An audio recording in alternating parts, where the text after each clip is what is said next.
Cet épisode a été créé à partir de l'anglais en utilisant l'intelligence artificielle. À venir dans cet épisode de Follow Him. L'Église vient de publier son rapport sur l'entraide pour 2025. Plus de 1,5 milliard de dollars ont été dépensés dans des actions humanitaires à travers le monde. C'est vraiment incroyable de penser que nous faisons partie d'une Église qui non seulement accomplit des choses extraordinaires le dimanche, ce qui nous aide à fortifier notre témoignage, mais qui contribue aussi si généreusement à l'aide, au bonheur et à l'éducation d'autrui. Bonjour mes amis, bienvenue dans un nouvel épisode de Follow Him. Je m'appelle Hank Smith, je suis votre animateur. Je suis ici avec mon co-animateur, John By The Way, qui enseigne avec assiduité. John, je sais que tu es enseignant, mais honnêtement, tu enseignes avec assiduité. Depuis combien de temps fais-tu cela? J'ai commencé à enseigner à BYU en 1996. J'ai enseigné à BYU Provo jusqu'en 2005. Je suis au Salt Lake Center depuis 2005 jusqu'à aujourd'hui. Une carrière formidable. Vous enseignez avec diligence. John, cela vient du Deutéronome, chapitre 6, verset 7. Tu les enseigneras à tes enfants avec diligence. John, nous sommes honorés aujourd'hui d'accueillir quelqu'un que nous n'avons jamais eu dans l'émission auparavant. Elle s'appelle le docteur Camé Anderson.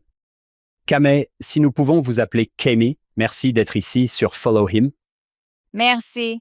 Hank et John, je suis ravie d'être ici. Je suis une auditrice de longue date. Nous adorons Camé Anderson. Nous sommes ravis de la présenter à tous nos auditeurs. John, le Deutéronome n'est pas un sujet auquel, selon moi, le grand public pense spontanément. Quand je dis Deutéronome et que vous avez étudié les Écritures depuis longtemps, à quoi pensez-vous? Quelle leçon vous vient à l'esprit? L'une des premières choses qui me vient à l'esprit, Hank, c'est quelque chose que tu m'as appris, qui a toujours été là.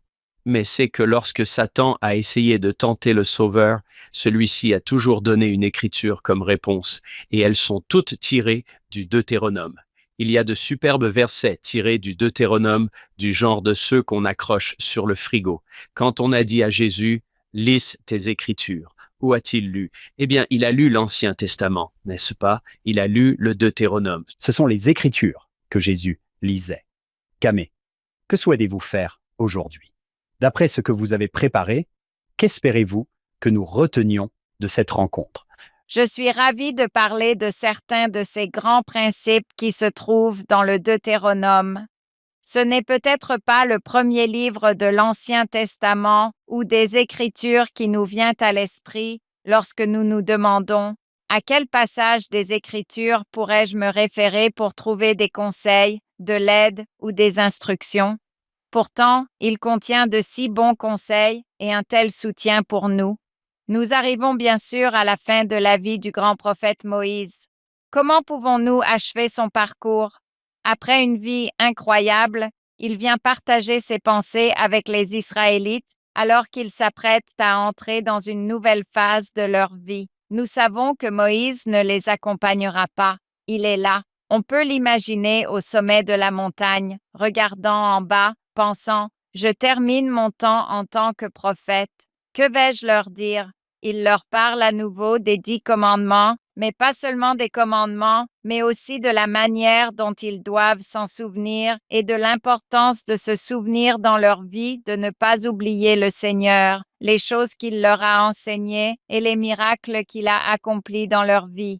Il parle également de veiller sur l'étranger, d'être attentif à ceux qui ne sont peut-être pas exactement comme nous, mais qui ont besoin de notre amour et de notre attention. On le voit dans Deutéronome 15, c'est très important, très pertinent aujourd'hui. En fin de compte, je pense que c'est un encouragement fort pour nous tous. Ayons suffisamment de courage. Nous nous souvenons que c'était le thème de la jeunesse il y a quelques années. Avoir cette forte conviction, ce témoignage solide que, quoi qu'il arrive, nous pouvons tenir cet engagement envers notre Sauveur, envers son évangile et aider notre famille, nos amis et ceux qui nous entourent à avancer sur le chemin de l'Alliance. Deutéronome 30:19 dit « Choisis donc la vie, afin que toi et ta postérité vous viviez. Quoi qu'il arrive autour de vous, quelles que soient les difficultés auxquelles vous êtes confrontés, et les Israélites ont connu de nombreuses difficultés et en auront encore, ils choisissent la vie par l'intermédiaire de notre Sauveur Jésus-Christ, ce qui, je l'espère, sera au centre de notre discussion aujourd'hui. Kamei, je suis déjà impatient de parcourir ce sujet avec toi. John, quand quelqu'un est enthousiaste à propos d'un sujet, c'est contagieux. Tout à fait. Ça devient passionnant. Tout à coup, je me dis, je peux y arriver. Souvent, quand on pense à Moïse, on pense probablement aux histoires de Moïse, pas nécessairement aux enseignements de Moïse. C'est là que l'on trouve ses sermons, ses paroles. Maintenant, avant d'aller plus loin, John, il y a peut-être quelques personnes parmi vous qui ne connaissent pas Kamei aussi bien que nous. J'imagine qu'il y en a. Que savons-nous de Kamei? Que savons-nous de son parcours? Dis-moi qui elle est.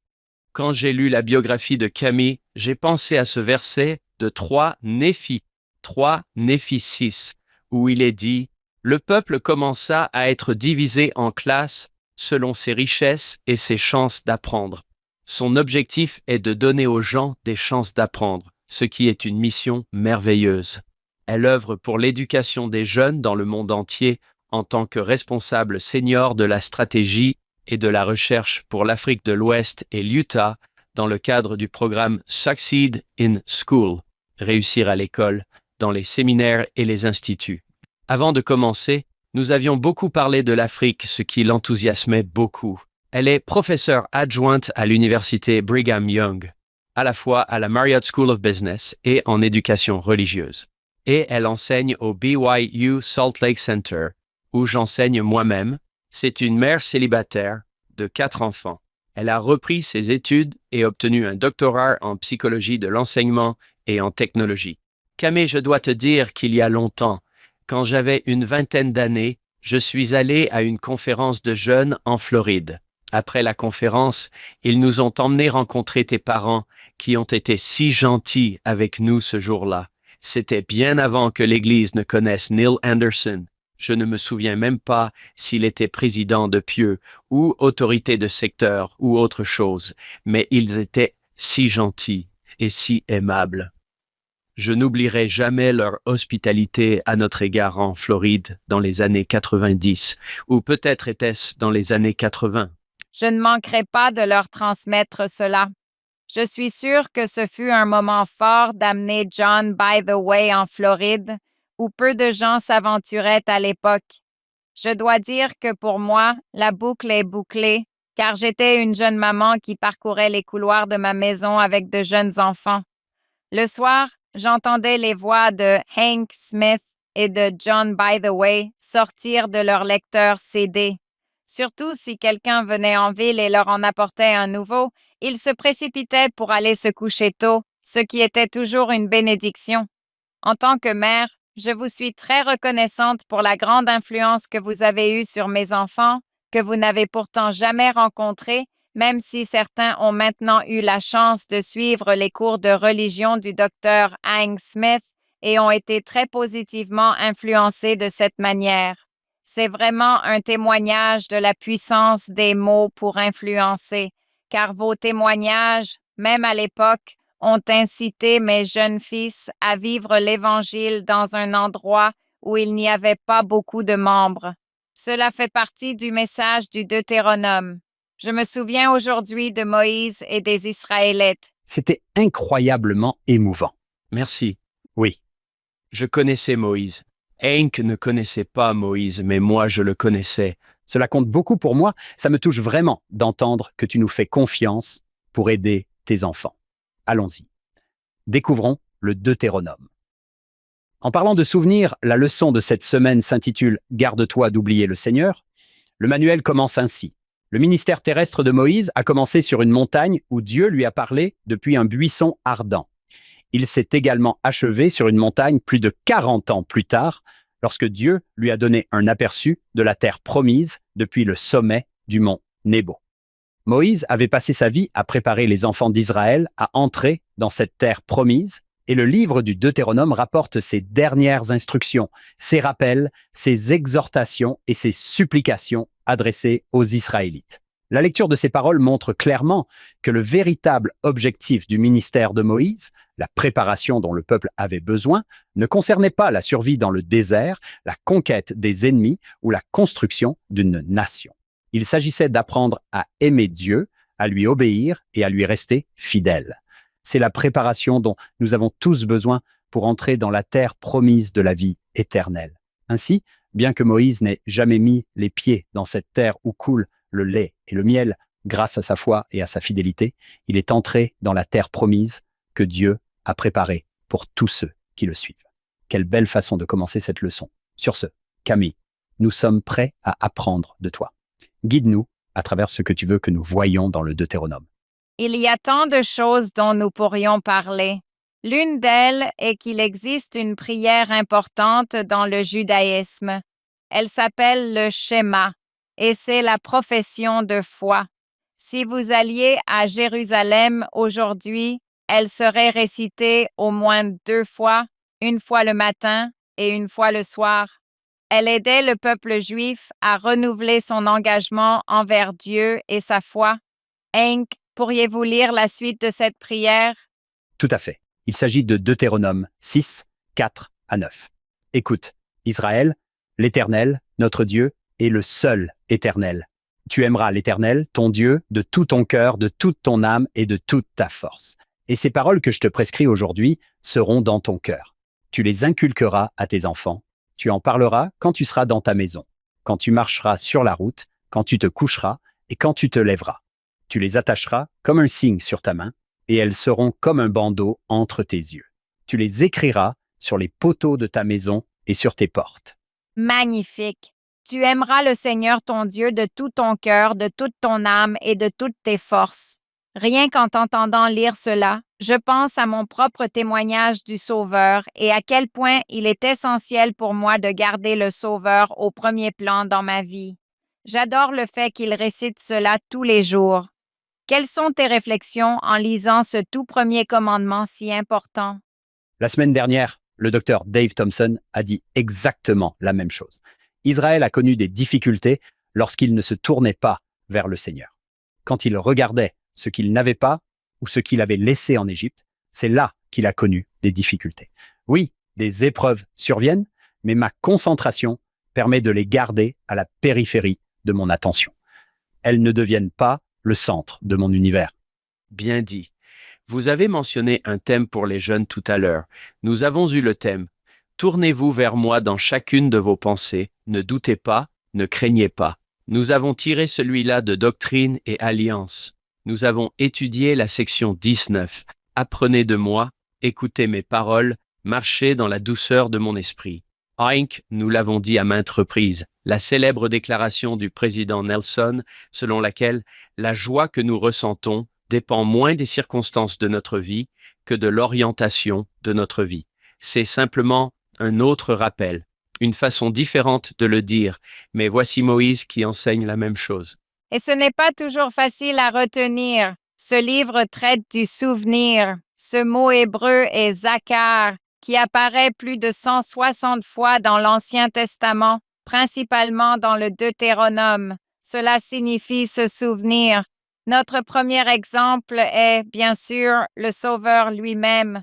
Lorsqu'il était sur la terre, que citait-il? Le Deutéronome. Les gens ne font pas forcément le lien entre le Nouveau Testament et le Deutéronome, mais je pense que cela devrait nous donner matière à réflexion. Il y a bien longtemps, quand nous avons commencé l'Ancien Testament, c'est Joshua Sears, je crois, qui m'a fait réfléchir. Raconte-moi les histoires de Jésus, c'est la chanson que nous chantions. Mais maintenant, on me raconte les histoires de Jéhovah et de Jésus, car ils sont un seul et même être. Quand Jésus citait le Deutéronome, il citait parfois des paroles qu'il avait lui-même données à Moïse, ce qui est assez impressionnant. C'est une personne très fiable à citer. Camé, tu as mentionné ces discours, que j'appelle ces petits discours idiots que je faisais, mais l'un d'entre eux est devenu très important pour moi. Il s'intitulait « 5 tueurs de tentation. Un titre un peu bizarre. J'ai remarqué que le Sauveur éliminait pratiquement toute tentation en citant les Écritures. Je voulais que mes enfants et ceux qui écoutaient ce petit discours amusant choisissent des passages des Écritures qui tuent la tentation, des choses qu'ils pourraient avoir sous la main. Ça peut être court, mais je ne pense pas que Jésus ait dit « Attends, Satan, laisse-moi chercher ça ». Je pense qu'il l'avait en tête, prêt à l'utiliser. John, j'adore ce que tu as dit tout à l'heure, à savoir, ce sont les Écritures que Jésus lisait. Parfois, on se dit « Oh, le Deutéronome. Allez, je peux passer ça. » Jésus dirait « Je l'ai mémorisé. » J'adore ça, Hank. C'est une excellente remarque. Il cite ces passages. John, pourrais-tu lire Matthieu 22, 36 à 38? Nous ne voulons pas laisser les gens dans l'expectative en leur demandant « De quel passage s'agit-il » D'accord, voici Matthieu 22, à partir du verset 36. Maître, quel est le plus grand commandement de la loi? Jésus lui répondit, Tu aimeras le Seigneur ton Dieu de tout ton cœur, de toute ton âme et de toute ta pensée. C'est là le premier et le plus grand commandement. Et voici le second, qui lui est semblable. Tu aimeras ton prochain comme toi-même. De ces 2 commandements dépendent toute la loi et les prophètes. Cela serait bénéfique pour nous tous. Il se trouve que nous avons quelques passages bibliques. J'espère que, peut-être pour cette semaine, vous en avez trouvé un dans le Deutéronome qui vous tient particulièrement à cœur, mais surtout que vous avez ces passages qui, lorsque vous êtes confrontés à des moments de tentation ou à des défis, vous reviennent à l'esprit, en particulier s'ils ont trait à notre Sauveur Jésus-Christ. Elles sont si puissantes qu'elles vous aident à recadrer votre façon de penser, à recadrer votre perspective et à vous concentrer sur ce qui est vraiment le plus important pour vous. Avez-vous constaté que c'était le cas pour vous? Absolument. Et elles deviennent, comme on l'a dit un jour, frère Scott, elles deviennent un ami qui peut vous aider en cas de besoin, vous donner des conseils. Et dans le rêve de Léhi, c'est quelque chose à quoi s'accrocher. C'est la parole de Dieu. Les choses sont instables. À quoi dois-je m'accrocher? Boum, accroche-toi à ça. La barre de fer. C'est tellement puissant. J'espère que chacun y réfléchira. Peut-être en tirera-t-il une de notre discussion d'aujourd'hui.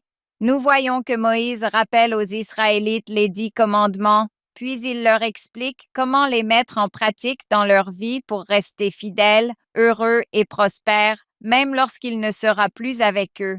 Il demande aux Israélites de se souvenir. C'est un thème central du Deutéronome. Le nom Deutéronome vient du grec et signifie « deuxième loi ». C'est ce message qui nous est transmis. Tous ceux d'entre nous qui ont déjà enseigné quelque chose, c'est-à-dire la plupart d'entre nous à l'Église, nous sommes tous des enseignants. Il ne suffit pas d'enseigner une seule fois. L'avez-vous constaté dans vos cours? Est-ce qu'une seule fois suffit pour enseigner l'un de ces principes difficiles? J'ai souvent demandé à mes élèves « Hé, combien d'entre vous ont pratiqué un sport ?» Et ils lèvent la main. Combien d'entre vous ont répété le même mouvement à l'entraînement? Oh, des centaines de fois. Oh, qui ici a fait de la danse? Combien de fois avez-vous répété cette danse avant de la présenter? La répétition est la loi de l'apprentissage. C'est une loi de l'apprentissage. Si vous voulez apprendre quelque chose, il faut le répéter encore et encore jusqu'à ce que cela fasse partie intégrante de vous. J'étais étudiante en anglais lors de mon premier passage à BIU. J'adore être étudiante en anglais, j'adore mes livres d'anglais, j'adore mes romans, et il y en a beaucoup qui trônent magnifiquement sur l'étagère, contrairement à mes écritures que j'utilise si souvent. J'adore cette publication sur les réseaux sociaux. Je crois que Matthew Holland l'a montré récemment dans son discours à BYU. Après le décès de son père, le président Jeffrey Holland, en montrant une photo des nombreux exemplaires des écritures que ses parents s'étaient transmis. Tu secoues la tête comme si tu savais de quoi je parle, John. Oh, je me souviens juste qu'il avait tellement de jeux de livres saints différents qui avaient probablement été annotés différemment selon les époques. Ça montre bien à quel point ça faisait partie de sa vie. Oui, je crois que les enfants disaient « Hé, j'en veux un ». Il y en a combien? et ils les ont posés sur le lit. Oui, vous pouvez en avoir 10 chacun. C'était magnifique à voir. C'était un magnifique témoignage de l'amour du président et de Sir Holland pour les Écritures. John, tu ressens la même chose pour les écritures de ton père. Je le sais. Oui, je les ai consultés et ça m'a fait rire parce que quand on a regardé Deutéronome 6:7, quand tu parleras en chemin, devine ce qu'il avait souligné. Il avait souligné, au fait, j'ai fait des études de marketing à l'université et même si c'était avant l'arrivée d'Internet, j'ai gardé certains de mes manuels parce que je me disais, ça pourrait me servir un jour. Je me souviens avoir acheté un manuel de biologie pour environ $100, puis avoir essayé de le revendre, et ils m'ont dit « Oh, on n'utilise plus celui-là. Il est obsolète. » Et j'ai pensé que les réponses n'étaient le plus vraies. La science a évolué ou changé. On peut ranger son manuel sur l'étagère. Certains de ces livres ont déjà des milliers d'années et ils sont toujours d'actualité. Nous voilà en train de lire le Deutéronome, d'y puiser inspiration, aide et réconfort. Je ne trouve pas cela dans mon manuel de marketing. Je veux dire, c'est assez incroyable. Nous en sommes peut-être tous à des stades différents dans notre témoignage, mais nous pouvons utiliser ces merveilleuses paroles qui ont résisté à l'épreuve du temps pour nous aider à acquérir cette base solide qu'est un témoignage qui nous permettra d'avancer dans cette vie, de traverser le désert comme le peuple de Moïse. Si nous regardons dans Deutéronome 5, nous voyons Moïse rappeler les commandements. Il passe en revue les commandements, l'alliance que le Seigneur a conclue avec son peuple. Rappelez-vous que les 10 commandements originaux se trouvent dans l'Exode. C'était peut-être une nouveauté pour eux à l'époque, mais maintenant ils ont reçu les commandements. Moïse leur rappelle l'importance de rester fidèles à ces alliances qu'ils ont conclues. Nous pouvons également réfléchir aux différentes alliances que nous contractons, non seulement les commandements fondamentaux, mais aussi nos alliances du Temple qui nous aident à rester vraiment proches de notre Père céleste et de notre Sauveur. Il est également intéressant de noter que les mots utilisés ici sont légèrement différents. Nous ne les lirons pas tous par manque de temps, mais John, pourrais-tu nous lire ce passage? Deutéronome 5, 12 à 14. Deutéronome 5, à partir du verset 12. Observe le jour du sabbat pour le sanctifier, comme te l'a ordonné l'Éternel ton Dieu. 6 jours, tu travailleras et tu feras tout ton ouvrage. Mais le 7e jour est le jour du sabbat de l'Éternel ton Dieu. Tu ne feras aucun ouvrage. Ni toi, ni ton fils, ni ta fille, ni ton serviteur, ni ta servante, ni ton bœuf, ni ton âne, ni aucun de tes animaux, ni l'étranger qui est dans tes portes, afin que ton serviteur et ta servante se reposent comme toi. Et souviens-toi que tu as été esclave au pays d'Égypte, et que le Seigneur ton Dieu t'en a fait sortir par une main puissante et un bras étendu. C'est pourquoi le Seigneur ton Dieu t'a ordonné d'observer le jour du sabbat. Merci. Il leur demande de se souvenir non seulement du commandement, mais aussi des bénédictions, des miracles, de ce que le Seigneur a fait pour eux en rapport avec ces commandements qu'ils ont observés. Je trouvais intéressant qu'au milieu d'un commandement, il y ait « Et je veux que vous vous souveniez d'un événement. Souvenez-vous de cet événement. » Et je pense que Néphi faisait de même. Néphi parlait tout le temps de Moïse dans le livre de Mormon, et il disait « soyons comme Moïse. » Il dit, tu ne feras pas travailler tes serviteurs ni tes employés. Te souviens-tu de l'époque où tu étais serviteur en Égypte? Te souviens-tu que personne ne te donnait de repos? Tu ne feras pas cela aux autres. Souviens-toi, s'il te plaît, de ce que c'était que d'être dans cette situation. J'aime cette idée. Et Hank, cela me rappelle un chapitre précédent où on leur a enseigné certaines règles d'hospitalité envers les étrangers, puis il dit « Souvenez-vous, vous étiez étrangers en Égypte. » C'est vrai. Tu sais ce que ça fait.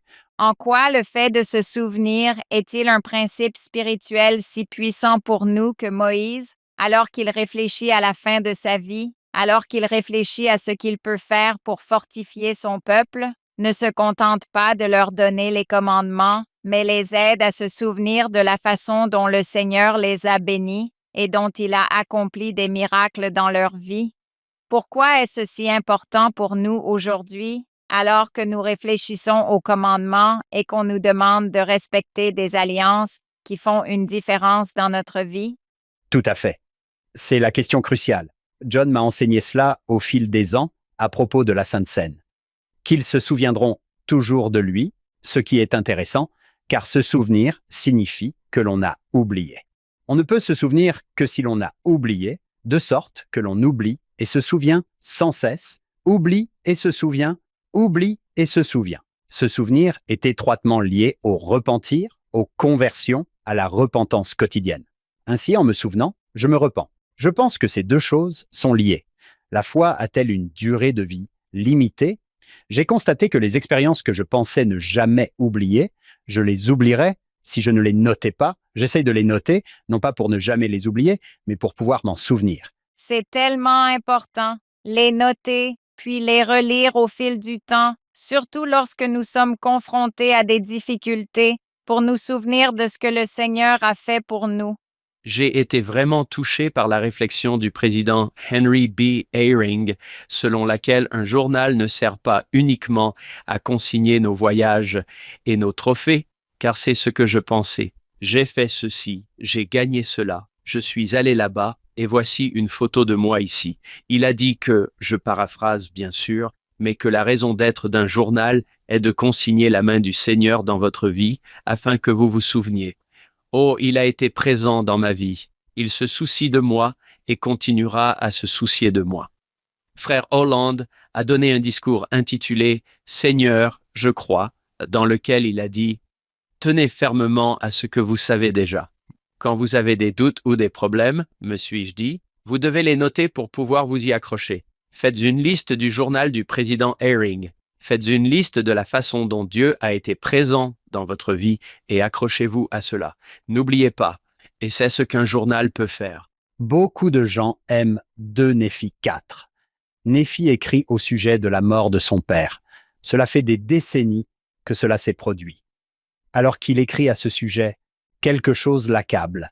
Il se dit « Oh, quel misérable je suis! Je suis cerné par la tentation et le péché. Mon cœur gémit à cause de mes péchés. Néanmoins, c'est le point le plus bas, n'est-ce pas, au verset 19. Néanmoins, je sais en qui j'ai mis ma confiance. » Et le reste de ce psaume le montre en train de se souvenir de ce que Dieu a fait pour lui. À la fin, il a complètement changé. Il n'est plus dans cette période sombre. Il en est sorti. À la fin, il se donne des encouragements. « Ô Seigneur, j'ai mis ma confiance en toi. Je mettrai ma confiance en toi pour toujours. » Ainsi, ce souvenir a permis à Néphi de sortir des ténèbres, de sortir de ce qui s'apparentait presque à une dépression, à une tristesse. John, comment appellerais-tu cela? Il se trouve dans un endroit sombre au moment où il écrit, et le fait de se souvenir change la donne. J'aimerais bien être aussi malheureux que Néphi. C'est difficile d'associer ce mot à lui. Oui, mais Hank, tu as mentionné les écritures de mon père. Je les ai sous les yeux.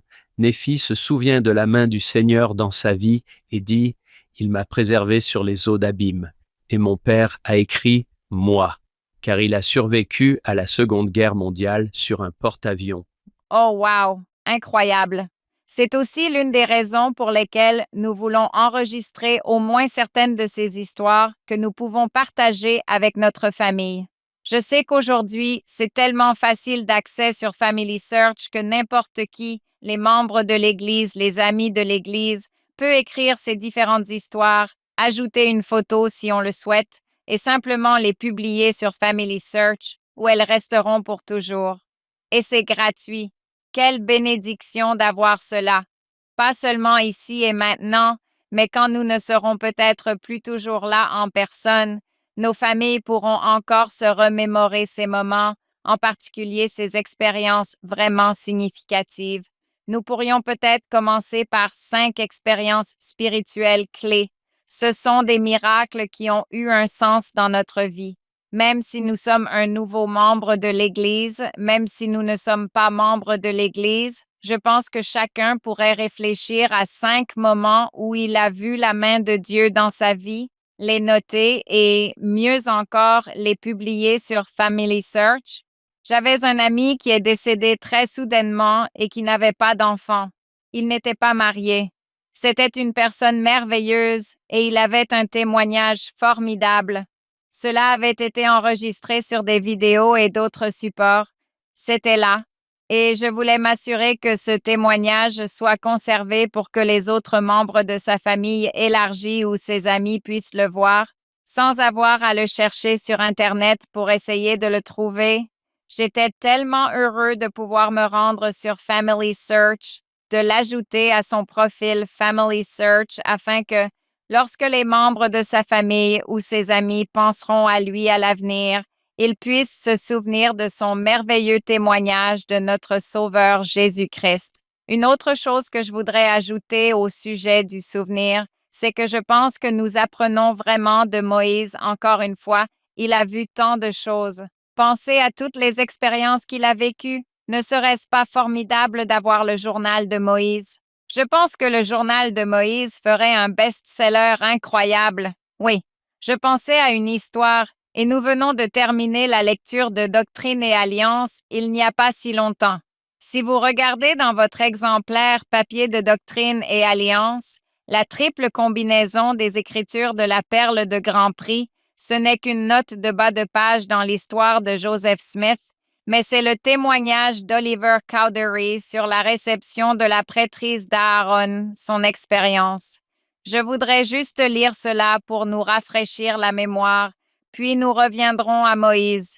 Il dit, « Je ne tenterai pas de vous décrire les sentiments de ce cœur, ni la beauté et la gloire majestueuse qui nous entouraient en cette occasion, et cette terre n'a pas le pouvoir de donner la joie, d'accorder la paix ou de comprendre la sagesse contenue dans chaque phrase telle qu'elle a été prononcée par le pouvoir du Saint-Esprit.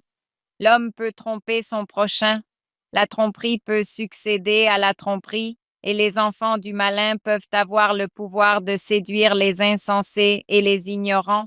Mais un seul effleurement du doigt de son amour, oui, un seul rayon de gloire venu du monde d'en haut, ou une seule parole de la bouche du Sauveur, venue du sein de l'éternité, réduit tout cela à néant et l'efface à jamais de l'esprit. C'est la note de Joseph Smith History 1,71. Quel témoignage puissant! Nous savons ce qui s'est passé dans la vie d'Oliver Cowdery, même s'il a vécu des expériences spirituelles incroyables, parmi les plus étonnantes qui aient été rapportées. Il n'a jamais nié la véracité du livre de Mormon, mais il s'est retrouvé exclu de l'Église jusqu'à la fin de sa vie. Puis, lorsqu'il est revenu, peu de temps après, il est mort. Je pense souvent à ce témoignage extraordinaire et aux nombreuses autres expériences incroyables qu'il a vécues. Qu'a-t-il dit? Cela ne devait jamais être oublié. Des jours à ne jamais oublier, mais il a oublié.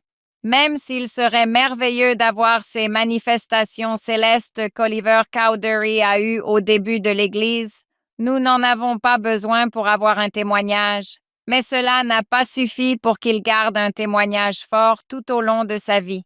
Ce qu'il est important de retenir à ce sujet, c'est que lorsque nous pensons à Moïse et aux Israélites, à l'aide qu'il leur a apportée et au fait qu'il les voyait se tourner vers ce qu'il pouvait leur laisser en tant que prophète avec son dernier témoignage, il se disait « Je veux qu'ils se souviennent de ce qui compte le plus. Je veux qu'ils se souviennent des miracles de la traversée de la mer Rouge. » Beaucoup d'entre eux n'auraient pas été là. Ils auraient certainement su que cela s'était produit. Ils n'auraient pas connu les difficultés rencontrées, mais s'ils ne s'en souvenaient pas, il leur aurait peut-être été difficile de rester concentrés sur le Sauveur. Que fait Moïse dans ses dernières paroles à son peuple? Il leur demande de se souvenir. C'est une leçon vraiment puissante pour nous, même en regardant les autres personnages des Écritures, afin de nous assurer que, dans notre propre vie, nous n'oublions pas. Notre Père céleste nous a donné ces expériences à nous tous. Nous n'oublions pas la puissance de l'amour de Dieu qui nous montre qu'il nous aime, que son évangile est le véritable évangile et que nous pouvons avoir la force et le courage de le suivre. Pour moi, c'était simplement une autre façon de dire « gardez les yeux fixés sur le Sauveur ». Nous avons cette fausse idée que les expériences vraiment grandes et merveilleuses vont durer éternellement. Je me souviens avoir pensé, quand j'étais plus jeune, que mes dirigeants de la jeunesse masculine disaient que ressentir du Saint-Esprit valait mieux que de voir un ange. Et dans mon esprit d'enfant, je me disais, pas question, pas question. Si je voyais un ange, je vous promets que cela aurait certainement plus d'impact que de ressentir le Saint-Esprit. Je vais reprendre une pensée de Joseph F. Smith. Le Saint-Esprit tisse la vérité à travers les fibres et les tendons du corps, là où elle ne peut être oubliée. Je pense que cela vient du fait de l'écrire. Et merci de me le rappeler, Camille, parce qu'il m'est arrivé que ma femme me donne un coup de coude et me dise « Eh, raconte cette histoire ». Et je réponds « Quelle histoire ?» L'histoire que tu as racontée dans ce discours à ce sujet, et je réponds « J'avais complètement oublié ça ». Comment pourrait-on imaginer deux personnes plus déterminées et plus intègres que Hank et John? Et s'ils ont du mal à se souvenir, je pense que le fait de noter les choses devrait encourager tout le monde, y compris moi-même, à faire de même. C'est un peu intimidant de penser que je vais mettre toute cette histoire par écrit. Ce n'est pas ce que je fais. Ce n'est pas ce que je ferai. J'ai une note sur mon téléphone où je n'ai écrit que quelques phrases. Peut-être qu'un jour, je devrais tout mettre par écrit. Mais si vous vous dites, je n'ai pas le temps de m'asseoir et d'écrire chaque détail, je ne pense pas que ce soit ce qu'on attend de vous. Certaines personnes adorent écrire dans leur journal papier. Adolescente, j'adorais ça. J'adorais écrire dans mon journal tous les jours de notre mission en France. J'étais partie avec mes parents qui servaient comme dirigeants de mission en France et je me faisais un devoir d'écrire chaque jour.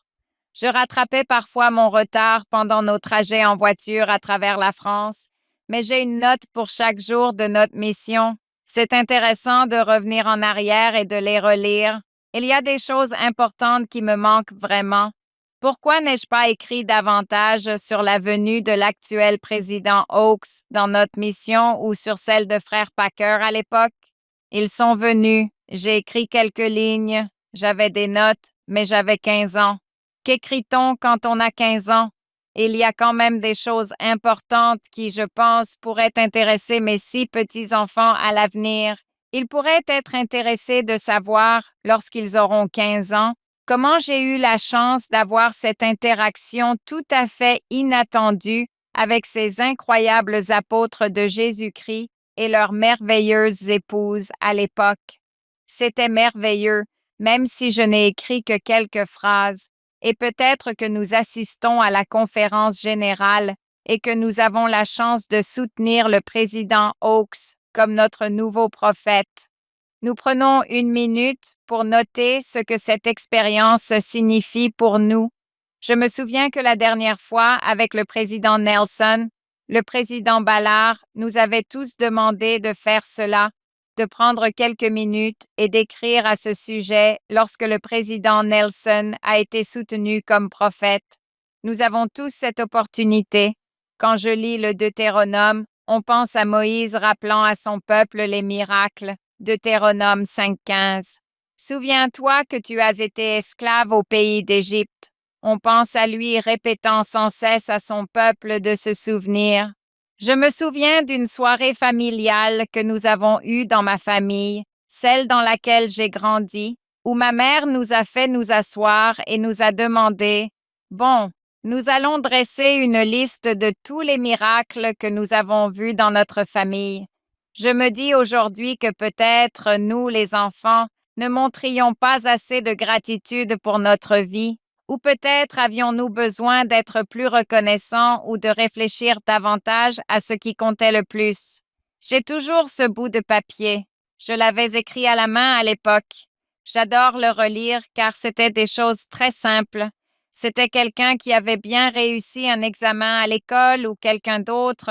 Pour moi, à cette époque, quand nous étions en France, nous avons vécu des miracles incroyables lorsque notre famille a commencé à lire le livre de Mormon tous les jours. Il y a eu des miracles de sécurité où quelqu'un a été protégé. Avec le recul, nous avions peut-être oublié ce qui s'était passé, comme je m'en souvenais. Oh, j'ai reçu de l'aide pour cette grosse chose que je faisais à l'école. Et bon, maintenant, quelques années plus tard, ce n'est plus grand-chose pour moi, mais à l'époque, ça l'était. Même en y repensant, Je ne crois pas me souvenir de la plupart des choses qui figuraient sur cette liste toutes ces années plus tard. Si je faisais la même chose avec mes propres enfants, quel héritage puissant à garder en mémoire. Une seule ligne. Ce n'est pas toujours la séparation de la mer Rouge. Ce n'est pas le miracle que nous aimerions peut-être voir se produire, mais c'est néanmoins un miracle. Je sais que j'ai vu cela dans ma vie, mais il y a eu beaucoup de miracles pour lesquels j'ai prié, et je n'ai pas reçu le miracle que je souhaitais. Mais avec le recul, les bénédictions de notre Père céleste ont été extraordinaires et j'en suis tellement reconnaissante. Je me souviens de cette expérience où j'ai entendu le prophète et où j'ai su que ce qu'il disait était vrai. J'avais vraiment un témoignage de cela. Mais peut-être que vous traversez une période difficile en ce moment et que vous ne le ressentez pas et vous devez revenir à ce moment-là et vous dire « J'avais ce témoignage et que dois-je faire pour y revenir? » Ou encore « J'ai vraiment fait la différence en tant que missionnaire. » Si nous repensons à ces moments-là, nous nous souvenons du grand message de Moïse qu'il voulait que son peuple n'oublie pas. C'est la même chose pour nous, tous ces siècles plus tard. C'est magnifique. J'ai remarqué que dans le chapitre suivant, il s'inquiète également qu'ils s'enrichissent et oublient.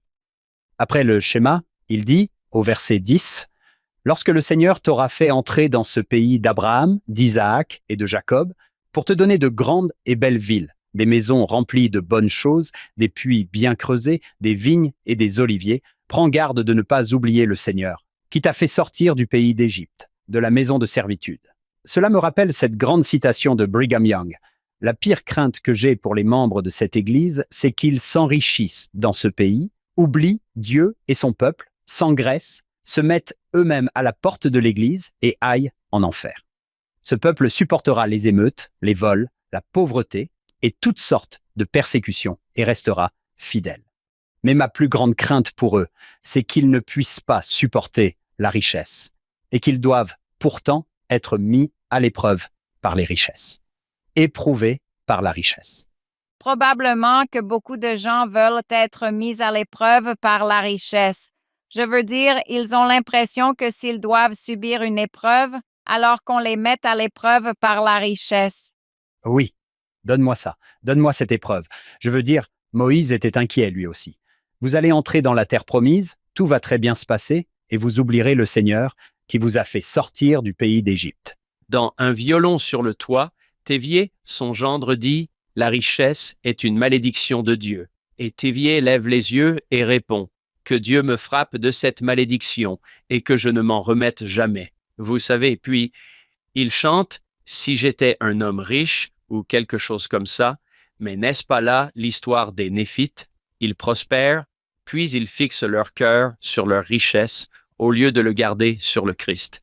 Et ensuite, il faut leur rappeler la réalité par une guerre, une famine ou autre chose, jusqu'à ce qu'ils s'humilient et rebâtissent leur fondation sur le Christ. Oui.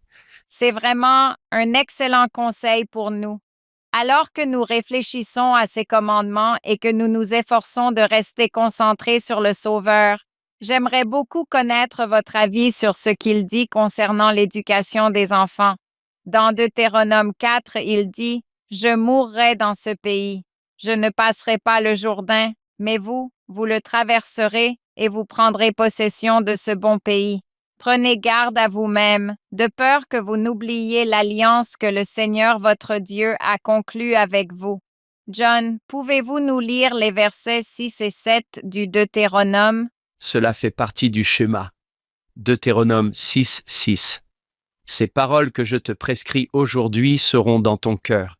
Tu les inculqueras à tes enfants, et tu en parleras quand tu seras dans ta maison, quand tu marcheras sur la route, quand tu te coucheras et quand tu te lèveras.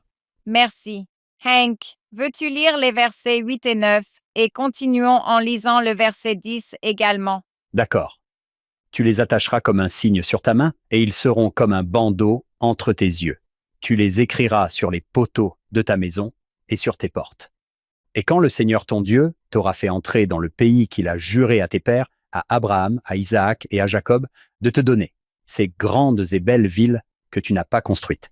Il poursuit ensuite en parlant de se souvenir des bonnes choses qu'ils ont vécues.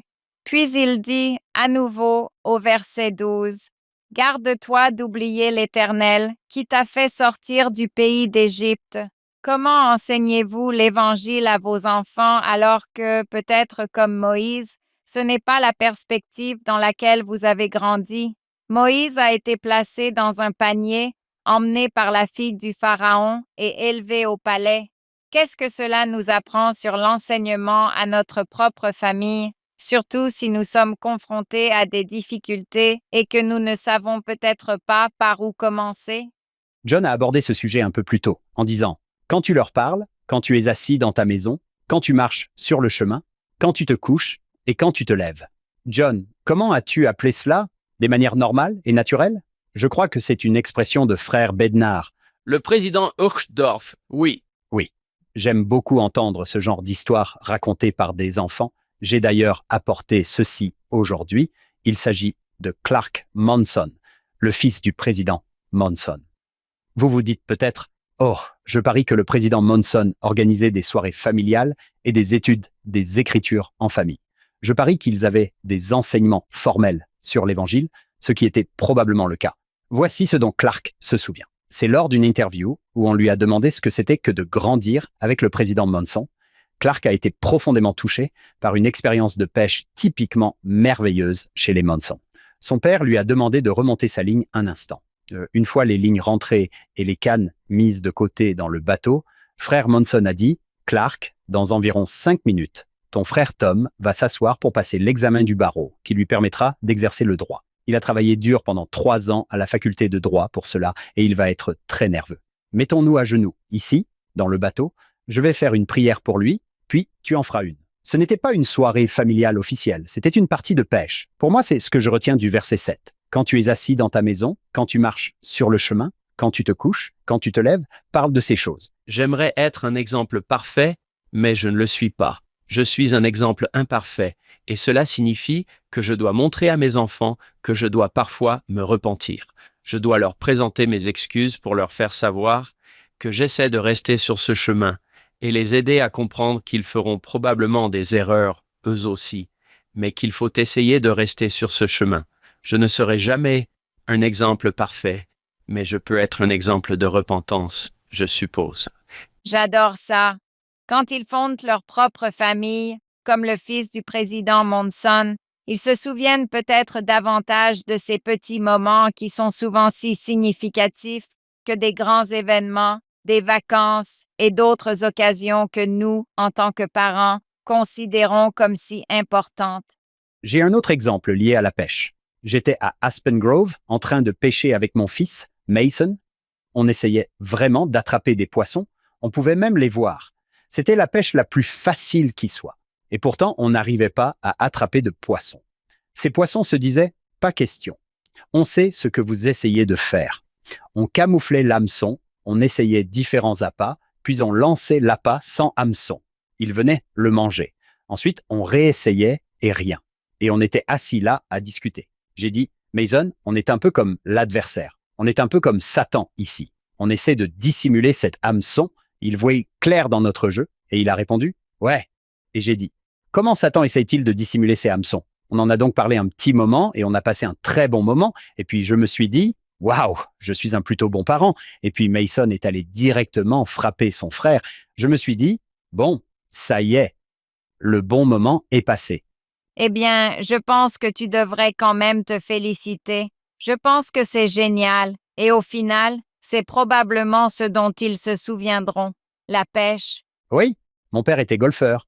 Il expliquait pourquoi les concepteurs de parcours de golf plaçaient les bunkers là où ils pensaient que l'on essaierait de prendre un raccourci. Il disait, tu ne trouves pas que Satan est un peu comme ça?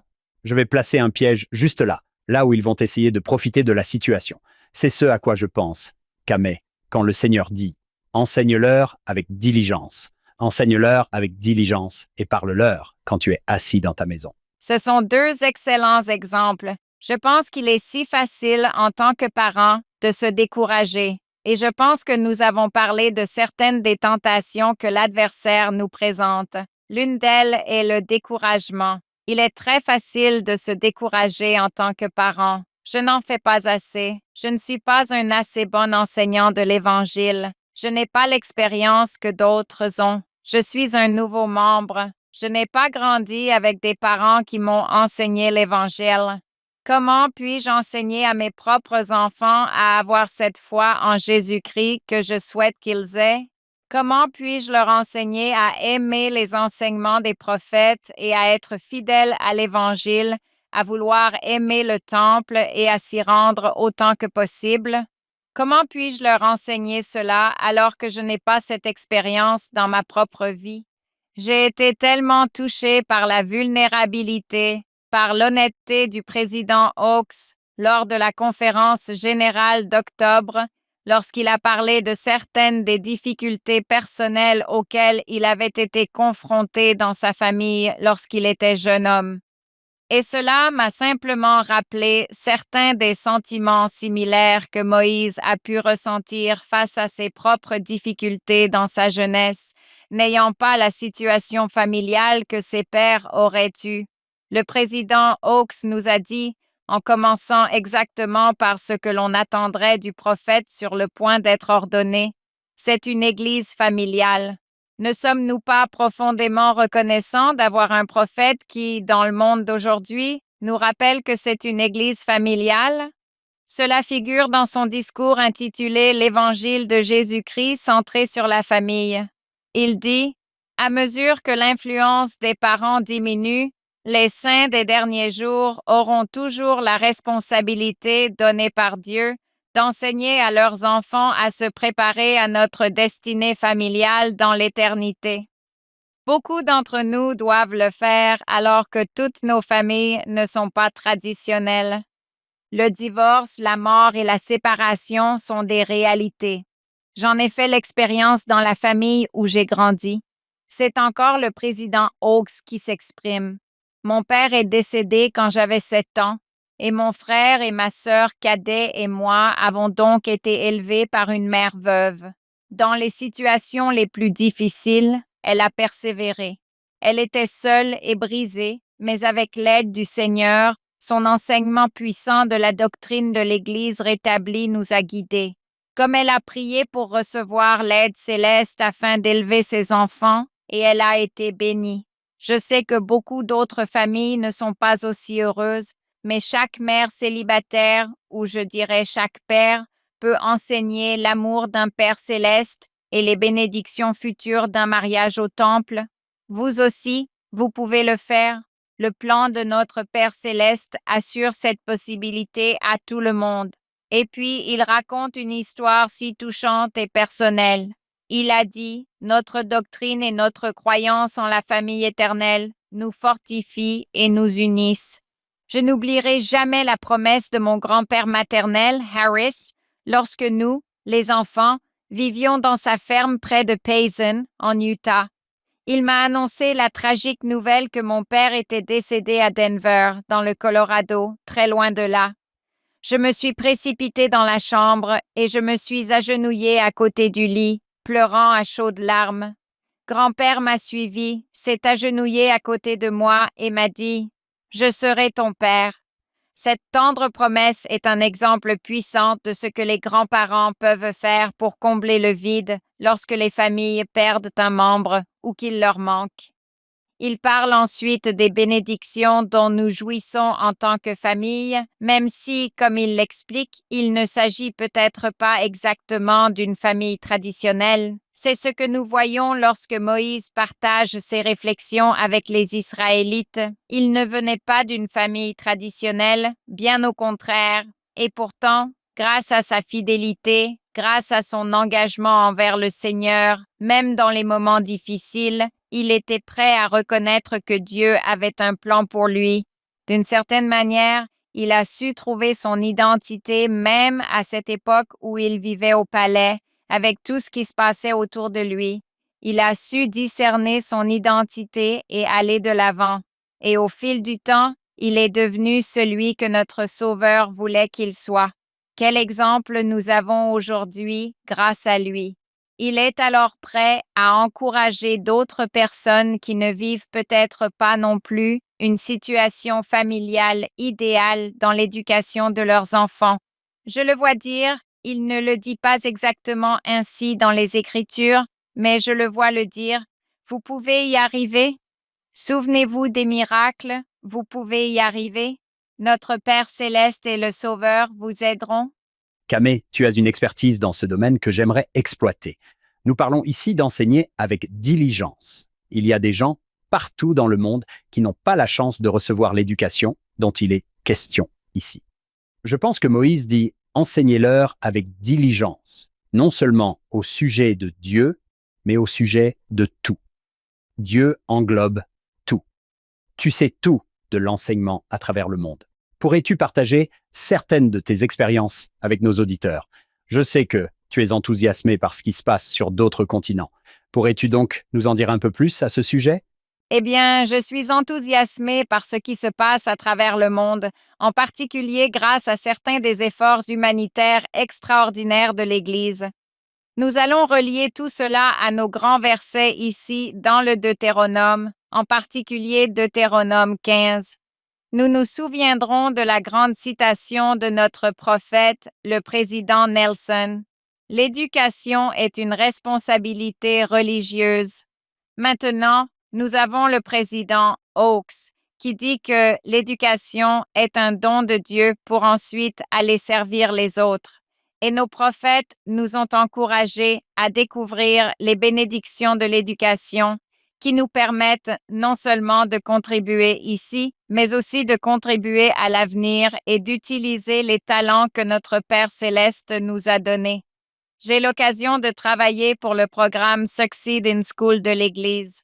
C'est un programme destiné aux jeunes de 11 à 18 ans qui les aide à améliorer leur lecture, leur écriture, en mathématiques, en compétences de vie et dans d'autres domaines qui les aident non seulement sur le plan scolaire, mais aussi à fortifier leur foi grâce au séminaire et à l'autonomie, afin qu'ils puissent poursuivre des études supérieures, notamment via BYU Pathway Worldwide et d'autres opportunités d'enseignement supérieur, pour rester véritablement engagés sur le chemin des alliances, se rendre au temple, partir en mission s'ils le souhaitent, puis revenir servir l'Église de manière remarquable.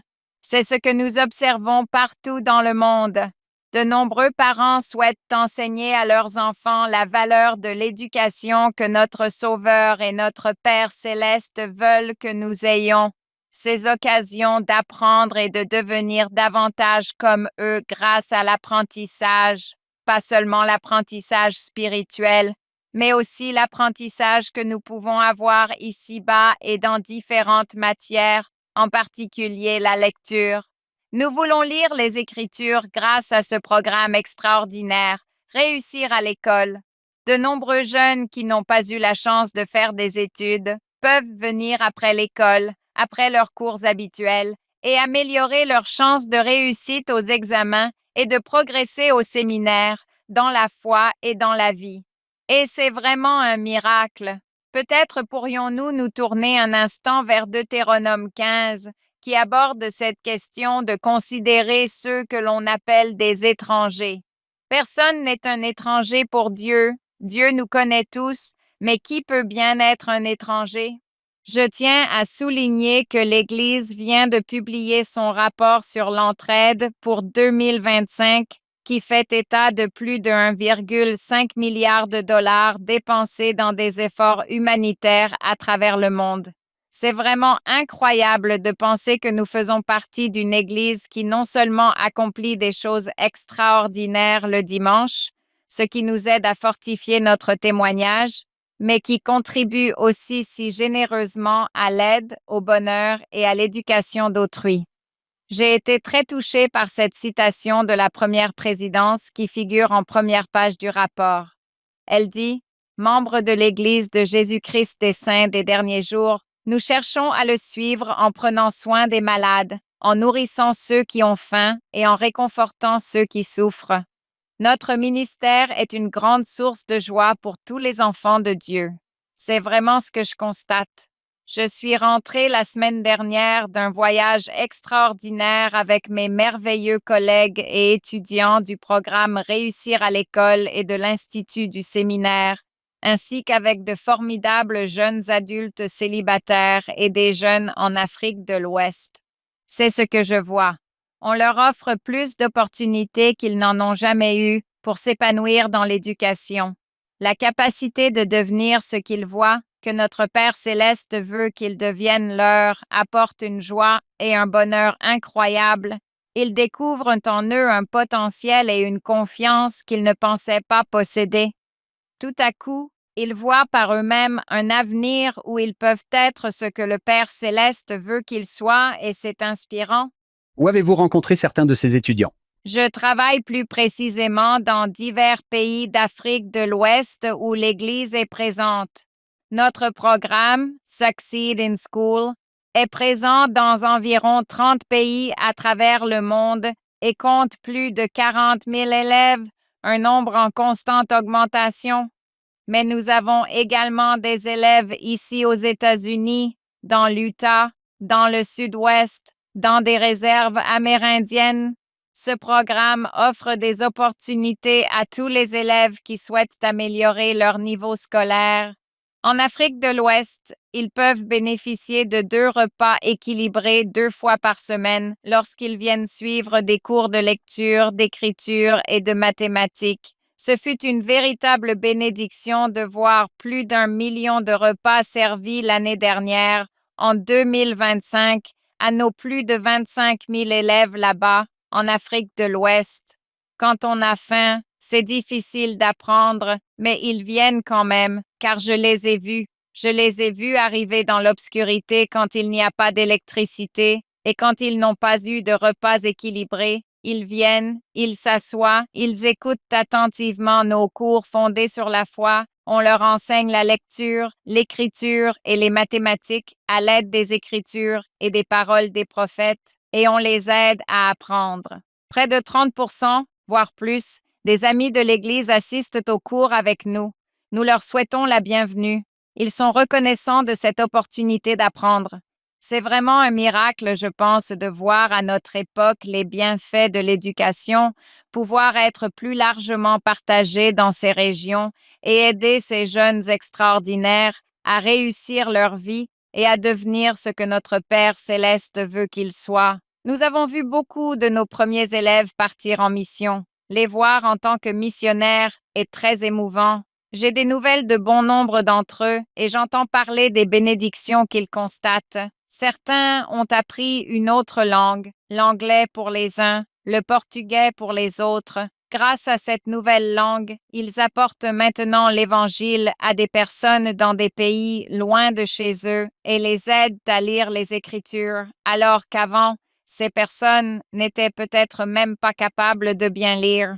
C'est véritablement un miracle de notre Père céleste que nous voyons l'Église contribuer à cela et que, grâce au grand dévouement et à la diligence de ces merveilleux étudiants, grâce au soutien de leurs dirigeants et des autres personnes qui les accompagnent, des enseignants, plus de 4000 enseignants bénévoles rien qu'en Afrique de l'Ouest, à l'instar d'un enseignant de séminaire bénévole ou d'un autre appel ecclésiastique que vous pourriez avoir, viennent aider et soutenir ces étudiants et les guider de la manière la plus extraordinaire qui soit.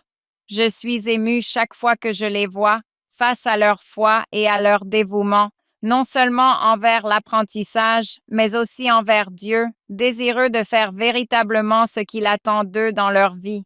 C'est incroyable à voir et chacun devrait sentir qu'en contribuant au programme humanitaire de l'Église, il fait également partie de cet effort extraordinaire pour venir en aide à ceux qui sont dans le besoin. J'espère que vous prendrez le temps d'y jeter un œil et de réfléchir à la bénédiction que représente le fait que, grâce à l'Évangile de Jésus-Christ, nous puissions apporter ce genre d'aide aux autres. C'est remarquable.